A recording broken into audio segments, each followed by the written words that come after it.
தப்பு செஞ்சு தப்புலேயே ஊறி போனவங்க. நீங்கள் எவ்வளவு அநியாயம் செய்கிறீங்களோ செய்யுங்க. கடவுள் உங்களை ஒன்றும் செய்ய மாட்டார்.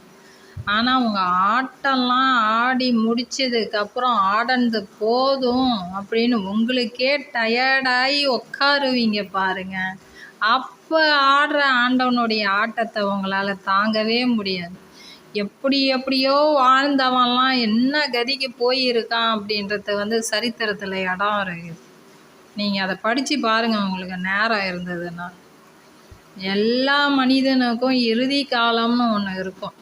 அந்த காலம் எதுக்கு தெரியுமா? தான் செஞ்ச தவறை எல்லாம் நினச்சி அவன் வருந்தி அழுது அந்த பாவத்துக்கான விமோசனம் என்னன்னு தேடி